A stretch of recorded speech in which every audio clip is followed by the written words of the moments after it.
हमारा ध्यान और भजन क्यों नहीं बन पाता? क्योंकि भाई ध्यान और भजन के लिए एकाग्रता की ज़रूरत है, और एकाग्रता हम कभी कर नहीं पाते अपने अंदर जाकर। इसीलिए हम इस जुबान से जो बोलते हैं इसी को ही सच समझकर आपस में लड़ते झगड़ते रहते हैं और इन्हीं को सच समझते हैं। लेकिन ध्यान की एकाग्रता के लिए, भजन के लिए हमें आत्मा की जुबान का प्रयोग करना होगा। आपने जुबान सुनी है, आपकी हमारी देखी है आईने में, और वैसे भी ये सारे उपद्रव इसी जुबान के द्वारा हो रहे हैं। लेकिन आत्मा की जुबान आपने पहली बार सुनी होगी। आत्मा की जुबान का मतलब है जहाँ पर ये इंद्रियां और मन की सीमाएं खत्म हो जाती हैं और आत्मा प्रखर होकर सामने आ जाती है। जब आत्मा अपनी जुबान से उस परमात्मा के नाम का सिमरन शुरू कर देती है, उस नाम के साथ अंगीकार हो जाती है, तब एक अवस्था, एक स्थिति उत्पन्न होती है। वही स्थिति एकाग्रता कहलाती है, ध्यान कहलाती है, भजन कहलाती है। जब सारी दुनिया का उपद्रव इस दिमाग में बंद हो जाता है, तब आत्मा अपनी जुबान खोलती है। ये ध्यान रखना।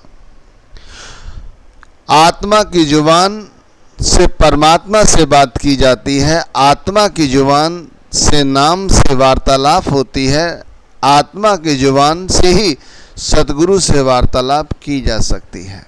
सतगुरु हमारे अंग संग हैं।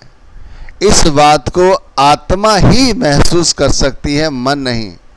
मन तो थोड़ी देर के लिए महसूस करेगा भी, फिर थोड़ी ही देर बाद दूसरी किसी और बात को लेकर उधर हो चला जाएगा और वो भूल जाएगा। लेकिन आत्मा जब एहसास में ले आती इस बात को, तभी क्रांति का सूर्य उदय होता है।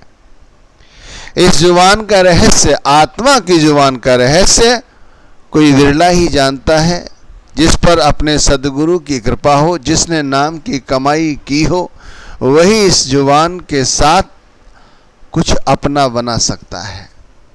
ये रहस्य का पता सोते हुए लोगों को नहीं पता चलेगा। इस रहस्य का पता उन्हीं लोगों को पता चलेगा जो अपनी इस जुबान का प्रयोग ना करके आत्मा की जुबान का प्रयोग करें। और देख लो इस ध्यान और भजन के अंदर किन किन बातों की परेशानी से हमें गुजरना पड़ता है। कभी सोचा है, विचार किया है? हम हमेशा ही चिंतित रहते हैं और चिंता करने से सारा दिन थके थके रहते हैं, सिर पर एक बोझा सा महसूस करते हैं, हर वक्त डरे सहमे से रहते हैं, गुस्सा हमारी नाक पर धरा रहता है, कुछ कहते कहते घबरा से जाते हैं, जैसे कोई कुछ हमसे छीन लेगा। हर काम बड़ी जल्दी जल्दी से करने की कोशिश करते हैं, बोलने में तो जल्दी करते हैं, संयम कहीं नहीं दिखाई देता हमारी वाक्पटुता में, चलते फिरते संयम से रहने में कहीं भी। भोजन को ही लेके देखिए, भोजन भी इस तरह करते हैं जैसे घास काट रहे हों, खाना चबाने की बजाय उसे निगलने की कोशिश करते हैं। अनिद्रा का रोग होता है, पड़े पड़े लेटे रहते हैं पर नींद नहीं आती। ये सारे के सारे एकाग्रता की कमी के कारण ही हैं मित्रों। दूसरों से बातें करते हैं तो जल्दबाजी में बातें करते हैं। हमारे मुंह से निकलना कुछ चाहता है, हम कहना कुछ चाहते हैं, लेकिन कहते कुछ हैं। अपनी काबिलियत को हम कभी पहचान ही नहीं पाते। हम ज़्यादातर अब डिप्रेशन की दवाइयाँ भी लेना शुरू कर देते हैं। कामुकता हमेशा हमारे सर पर सवार रहती है। हम दूसरों की परवाह नहीं करते, बच्चों का लिहाज नहीं करते, बुजुर्गों का लिहाज नहीं करते, और भी अन्य सब बातें हैं। कभी विचार करो कि भाई इन सब के चलते क्या हम एकाग्रता को बना पाएंगे? कभी ध्यान कर पाएंगे? कभी भजन कर पाएंगे? कभी नहीं कर पाएंगे। जब तक इन विवादों से, इन परेशानियों से अगर हम नहीं सुलझ सकते, तब तक तो नहीं। अब एकाग्रता की कमी के कारण हमारा सबसे बड़ा नुकसान क्या हो रहा है? एकाग्रता की कमी के कारण ही हमारे श्वासों की पूंजी दिन व दिन कम होती चली जा रही है। हम सोचते हैं कल कर लेंगे, परसों कर लेंगे, लेकिन भाई ये जब तक एकाग्रता नहीं बनेगी, जब तक हमारा मन एक जगह टिकना नहीं सीखेगा, तब तक हमारा ध्यान और भजन नहीं बन सकता। अब आप ऐसे समझिए, क्या हमारा खुद से परिचय है? अभी हमारा खुद से ही परिचय नहीं है, तभी तो हम अनाप शनाप कार्य करते हैं।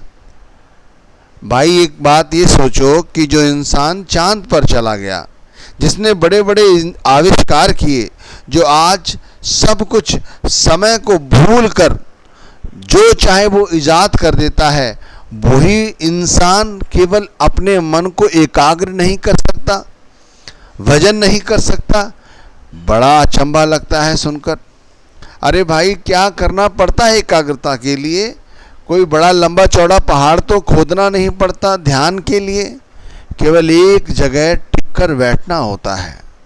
अपनी सारी इंद्रियों को, अपने मन को समेट कर अपने आज्ञा चक्र पर लाने की कोशिश करनी होती है। ये छोटा सा काम है, लेकिन हमने इसे इतना बड़ा रूप दे रखा है, इसीलिए हम इसे नहीं कर पाते। वो बड़ा रूप क्या है? वो बड़ा रूप ये है कि हमने मन को ज़्यादा से ज़्यादा स्वतंत्रता दे रखी है। लेकिन ध्यान रखना, मन को परतंत्र करने की भी कोशिश ना करना। मन को समझाओगे तो समझ जाएगा। अगर उसे सोचा कि तुम तालों में बंद कर दोगे, उसको जबरदस्ती से रोक लोगे, तो ये संभव नहीं। क्योंकि मैंने ये भी महसूस किया है कि अगर हम 7 तालों में भी बंद हो जाएं, लेकिन मन अपनी चालें चलता रहता है, दुनिया में वो भटकता रहता है। ध्यान का मतलब क्या है? सब कुछ भूलकर उस परमात्मा की शरण में पहुंच जाएं, आत्मा और परमात्मा के बीच में कुछ शेष ना रहे। ध्यान का मतलब है कि हम अपने आप, अपनी हस्ती को निहारें, अपने अंदर जाकर देखें कि भाई क्या है। कहते हैं ये आत्मा उस परमात्मा का अंश है, ये आत्मा उस सचखंड से आई है। कहते हैं जब व्यक्ति ध्यान में जाता है, तब आत्मा को उस लोक की बोध होती है। उस लोक में जो होने वाले संगीत हैं, उस लोक में होने वाले जो प्रकाश है, वो आत्मा यहाँ इस मृत्यु लोक में, इस पृथ्वी पर बैठी होती है ध्यान की एकाग्रता में, भजन की एकाग्रता में। लेकिन उस लोक में जो कुछ हो रहा है वो उसे दिखाई पड़ता है, सुनाई देता है। जो व्यक्ति इस मृत्यु लोक में, इस कलयुग में, यहाँ पर इस चीज का जो अभ्यास करेगा, आप समझ के देखिए मैं क्या कहना चाह रहा हूँ। जो इस चीज का अभ्यास करेगा कि उस लोक में जो हो रहा है वो हमें यहाँ सुनाई दे रहा है, उसकी रहनी और सहनी कैसी होगी, आप खुद विचार करो। हम पलक झपकते ही दुनियावी ख्यालों में डोल जाते हैं। हमारी जो ज़रूरतें हैं, हमारी जो इच्छाएं हैं, इतनी असीमित हैं, उन्हीं को पूरा करने में लगे रहते हैं, कभी एकाग्रता हासिल कर ही नहीं पाते।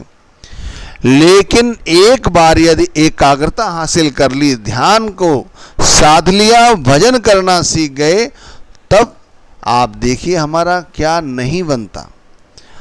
आप सोचते होंगे दुनिया के धन दौलत में, दुनिया की शक्लों में, दुनिया की पदार्थों में, यहाँ की मौज मस्ती में जो सुख है शायद कहीं और सुख नहीं है। लेकिन भाई ये सुख कुछ नहीं है, मिट्टी है। अगर ये सुख मिट्टी ही इसलिए कहूँगा क्योंकि इस सुख को अनगिनत लोग भोग रहे हैं, भोगने की कोशिश कर रहे हैं और भोगेंगे, और भोग रहे थे जो यहाँ से चले गए, लेकिन पास पल्ले कौड़ी दमड़ी कुछ नहीं ले गए। मरते वक्त थर थर कांपते थे कि मृत्यु उन्हें खा लेगी, खा रही है, ये सोचकर घबरा जाते थे कि बचा लो, ऐसी है। अब आप देख लीजिए, एक तरह के ये रसभोग जो आप भोग रहे हैं, इसमें ये है, इतना कुछ भोगने के बाद भी आप कंगाल के कंगाल, दुखी के दुखी। और एक तरफ एक सिर्फ ध्यान करने की आवश्यकता है, एक जगह टिककर बैठने की आवश्यकता है। अपने मन को, अपनी इंद्रियों को एक जगह सिर्फ आज्ञा चक्र पर 10वीं खिड़की खोलने की जरूरत है। बड़े प्रेम के साथ, सौहार्द के साथ, विश्वास के साथ, नाम के सिमरन के साथ ये सब संभव है, बड़ी सहजता से, सरलता से। लेकिन हमने एक विचार मन में पाला हुआ है कि ये बड़ा कठिन है, ये नहीं कर सकते, इसीलिए नहीं कर पाते। ध्यान का मतलब है पूर्ण समर्पण। जिस दिन पूर्ण समर्पण हो जाता है, ध्यान लग जाता है। हम यही सोचते हैं कि हम ये सब कुछ कर लेंगे और नहीं कर पाते, फिर दुखी होते हैं जब इच्छाओं के अनुरूप नहीं होता है। लेकिन जब पूर्ण समर्पण हो जाता है तो स्वतः ही सारे कार्य होते चले जाते हैं। हम अपने दिमाग को इस्तेमाल करते नहीं हैं। पूर्ण समर्पण कैसे होता है, मैं उदाहरण के तरह समझाने की कोशिश करता हूं। हम गए हैं ना कि शमशान घाट पर अपने किसी परिचित को छोड़ने के लिए, दाह संस्कार के लिए, तो देखो उसे जब ले जाते हैं, वहां लेके जाते हैं तो वो चुपचाप लेटा रहता है, कुछ कहता है नहीं कहता। उसे गंगा जल से नहलाते हैं और जल से नहलाते हैं, वो कुछ नहीं कहता। उसे उठाकर लकड़ी की जो अर्थी है उस पर लिटा देते हैं, उसके मुंह में सामग्री डालते हैं, घी डालते हैं और तरह तरह की लकड़ियां रखते हैं, लेकिन वो कुछ कहता है, वो कुछ नहीं कहता। उसके शरीर को उसका ही परिचित, उसका ही अपना जला देता है, लेकिन वो कुछ कहता है, वो कुछ नहीं कहता। भस्म हो जाता है, खत्म हो जाता है, मिट्टी हो जाता है, राख हो जाता है। उसकी अस्थियों को अगले दिन जब लेने जाते हैं तो थोड़े से बर्तन में आ जाती हैं। इसे कहते हैं समर्पण, कि व्यक्ति कुछ नहीं कहता। क्यों नहीं कहता? क्योंकि उसके शरीर से आत्मा चली जाती है, मन चला जाता है, इंद्रियां चली जाती हैं। भाई इसी तरह मरने के बाद तो सब होगा, लेकिन जीते जी क्यों नहीं कर सकते? हमें समर्पण क्यों नहीं ला सकते? ये भावना अपने अंदर सब कुछ सौंप कर ही ये समर्पण संभव है। उस परमात्मा को सौंप दो, उस गुरु को सौंप दो कि ऐ दाता ये सब कुछ तेरा है, मेरा कुछ नहीं। जिस दिन समर्पण आ जाएगा, आप बैठोगे ध्यान में, मन हो सकता है शुरुआत करे, लेकिन शुरुआत करते ही थक जाएगा, बैठ जाएगा, हार के बैठ जाएगा, क्योंकि उसे कोई साथ नहीं मिलेगा, इंद्रियों का साथ नहीं मिलेगा।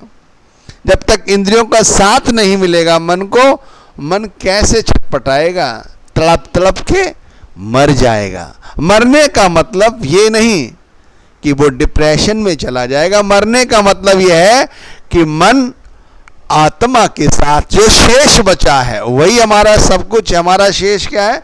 हमारी आत्मा। आत्मा के साथ दोस्ती कर लेगा।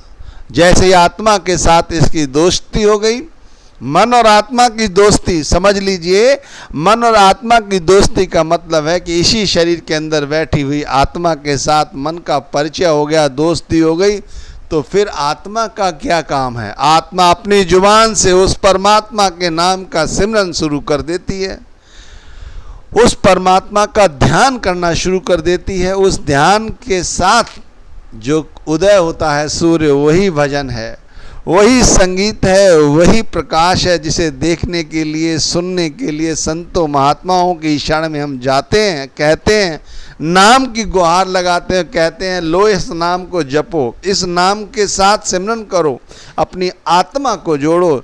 और जैसे जैसे अब तुम्हारी आत्मा इस नाम के साथ जुड़ती जाएगी, तुम्हें उस परमात्मा की सोझी आएगी, उस परमात्मा की समझ आएगी कि वो परमात्मा है क्या। वही परमात्मा है जो जर्रे जर्रे में है, पत्ते पत्ते में है, तुम में है, हम में है, सब में है। सत्संग का पूरा मोटिव जो आज का हमने लिया है वो यही है कि हमारा ध्यान और भजन क्यों नहीं बन पाता? क्योंकि भाई हम अभी तक अपनी आत्मा को उठाकर एक ओर रखा हुआ है और शरीर के अंदर मन और इंद्रियों को सच समझे हुए हैं। इन्हें हटाना होगा, आत्मा को आगे लाना होगा, आत्मा के पीछे पीछे चलना होगा। आत्मा को पूर्ण समर्पण की भावनाओं से जैसे ही प्रेरित होगी, ये अब ऑटोमेटिक ध्यान की समाधि की ओर अपने आप अग्रसर होगी। किसी को कुछ करने की जरूरत नहीं, जिन्होंने करना था कर दिया। किन्होंने करना था? उन सतगुरु ने, वक़्त के पूर्ण संत सतगुरु ने जो करना था कर दिया, जो देना था दे दिया। वो नाम और उस नाम की भजन बंदगी जो सिखानी थी सिखा दी। अब हमें यही है कि हम उस नाम की भजन बंदगी करते रहें और ध्यान और भजन के रास्ते में आने वाली इन सभी बाधाओं को हटाकर उस परमात्मा के साथ अंगीकार हो जाएं, क्योंकि समय का कुछ नहीं पता कि अगली श्वास जो अंदर गई है बाहर आएगी या नहीं आएगी, कुछ नहीं पता। इसलिए भाई जितना हो सके भजन करो, ध्यान करो, तभी कुछ बनेगा।